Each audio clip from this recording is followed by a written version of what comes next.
Dominicast presents TruthBytes, the truth in small bites. Truth, real truth, not just yours or mine, is a rare commodity. Truth is the key to life. So where do we find it? In the teachings of the Catholic Church. This podcast series, TruthBytes, makes this Catholic teaching really clear and really simple for us all. Truth Byte number 1, happiness. Are you really happy? Completely happy? Permanently happy?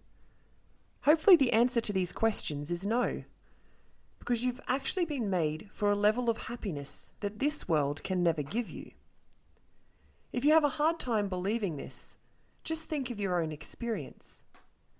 You know that you spend most of your life striving and hoping for the good things of life. And you also know that when they come your way, you immediately want more, bigger and better things. Don't we all? You also know, if you stop to think about it, that people, experiences and things are not perfect or permanent in themselves. When did you last experience the perfect anything? The thing that made you stop looking any further in case there was something better? So how could these imperfect people, things, experiences, possibly deliver the ultimate happiness? No, the fact is that God, who created you, made you for himself. This means you have the inbuilt desire and capacity for something, someone, totally without limits, which is what God is. St. Augustine has that famous line, "You have made us, O Lord, for yourself, and our hearts are restless until they rest in you." So let's be quite realistic. True happiness is bigger than just a few moments or even a few days or weeks of contentment, or even what you might call bliss. It's more than a moment or two of ecstasy. It's a state of being where we are 100% fulfilled, with all our needs answered, and where all our dreams have come true, completely and forever. That's a description of heaven.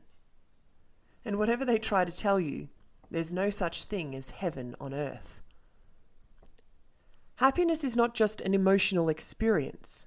It's a state or condition which involves more, much more of my being than just my emotions or the satisfaction of my physical desires. It's easy to see why. I'm not just a tangle of emotions. I have an inner life, a soul, where I'm truly myself. It's the level of our life where no one else but God can go. The level where no one or no thing can make or break me. Living our life at that level presumes that we really want to be our own person, that we don't want to be just a puppet of the commercial world, the world of political correctness, or fashion, or the communications media. It presumes that we want to rise higher in our ideals, set our sights on bigger and more lasting personal goals. In fact, on real personal happiness. Many people, maybe most, don't live at this level. Their idea of happiness is only about short-term satisfactions, fun, great food, a comfortable lifestyle, fulfillment of sexual desires, success in sport, work, surface relationships. And we all know how soon we hit disappointments before, during, or after capturing these things, if we're lucky enough to capture them at all. No amount of money or success, or even human love, can give us real happiness because of that unavoidable fact that we were made for something much higher. The results of a survey on the happiest people in the USA showed old black women at the top of the scale, with old Hispanic women in second place. Very strange. We're talking about groups of people who are generally poor, relatively uneducated, and even disadvantaged. What's their secret? Is it that they have a spiritual sense? That they pin their hope for happiness on God? Worth thinking about, isn't it?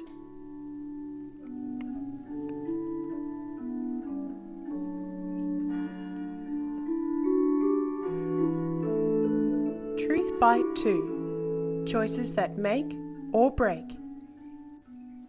Unless you're asleep, comatose, or suffering from some serious mental illness, you will be almost continuously making choices and plans to upgrade your levels of comfort, pleasure, or success, or to put it in a nutshell, your happiness. Congratulations, you are doing what a human being is supposed to do. You could say choosing is the most fundamental activity of human life, but it is also the most complex activity of human life. There are so many kinds of choosing, not just kinds of things to choose from, but types of decisions, all with their own outcomes, good and bad. Some choices don't make much difference either way, which parking bay you opt for or which breakfast cereal. But others are really life-affecting, like embarking on relationships and managing them effectively, like making serious lifestyle choices. Choices in these things tend to make or break us, and most of the people walking around with unhealthy bodies, confused minds, and broken hearts are suffering from the results of mistaken or just plain bad choices. This endless choosing you and I do is moving our life along by steps, sometimes by big steps, sometimes by small ones, up, down, or sideways, but always taking us towards or away from the self we want to become and the ideal life we dream of. So however disappointed we are by the results of our choices, and however sick and tired of facing the challenges they bring, we should realize that while life here on earth goes on, the choices must go on. And those choices need to be rational and well thought out, and definitely ours. They need to be independent of the crowd. There are a lot of people out there very happy to shape our ideas and make our decisions for us. But in the long run, we have to make up our own minds and wear the consequences. There is the rather common idea that it's okay to drift along and just hope for the best, that life is just a matter of good and bad luck. This is very dangerous stuff. It reduces your status as a person, makes you a kind of robot or a gambling chip. It causes you to lose control of your own life and ditch your responsibilities for the way it's going. You may as well be asleep, comatose, or suffering from depression or some other mental illness. The most serious problem about drifting or mindlessly following the crowd is that our choices make us what we are, and they don't just affect us in the short term. They have consequences which follow us beyond death into eternity. They matter to our eternal destiny, and when it comes to this destiny, there are only two alternatives facing us at the end of our life. Perhaps you know what they are. TruthByte 3. The human factor. What are you anyway? The results of your choosing go on forever because you go on forever. Your soul, your spirit, which is who you really are, your unrepeatable, totally unique self that no scientific process could ever clone, that soul can never die. Your soul is the part of you that does all your knowing, your thinking, your loving and choosing, setting you apart from and above the purely material universe. The majority of people don't give a thought to their soul. Some do give it a thought and dismiss it as just a mechanical, physical life force. Most people are realistic enough to know that they have the powers of knowing and loving, but they take these for granted and have only the vaguest idea where it's all coming from. They couldn't tell you how human activity differs from animal activity, although they'd be pretty insulted if you were to compare their life to that of a horse or a bird, which is really what that physical life force theory is actually doing.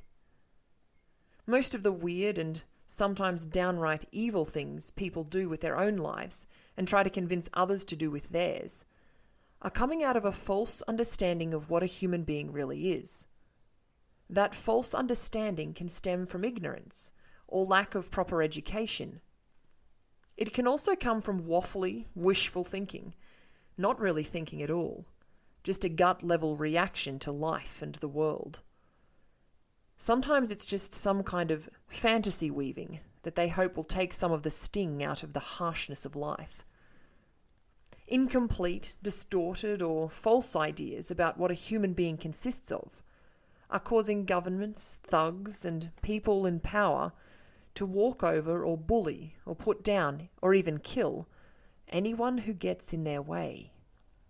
It's certainly behind all the worst social and personal disasters in the world, like terrorism, family breakdown, drug addiction, pornography, slavery, genocide, and so on.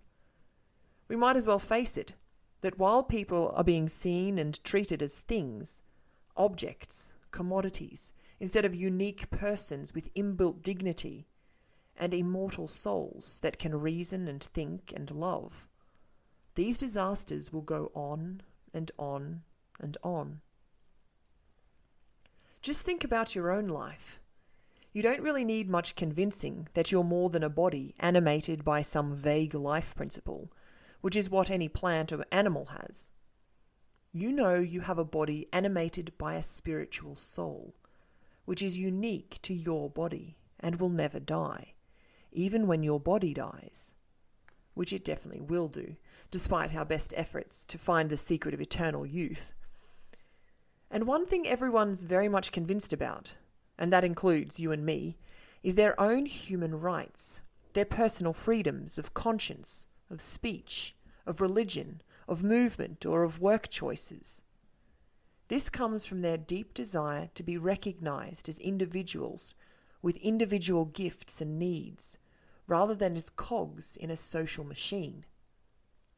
It's just strange that so few people connect this uniqueness and these personal rights with an immortal soul, but rather with DNA or some other vague physical factor in their makeup, which will die with their bodies. It's so much more affirming to realize and accept that I'm so much more than my body, that I'm totally unique, and that I have a hold on life that no one can extinguish. It's true. No one can actually take their own life. No one can take someone else's. When someone tries to take their own life or helps someone to take theirs, all they're doing is killing a body, while the real life source, the spirit, goes on. An abortionist, a terrorist, an axe murderer can never eliminate a human life, whatever they may do to the body. The spiritual self of that victim lives on to accuse them. That's a sobering thought, isn't it?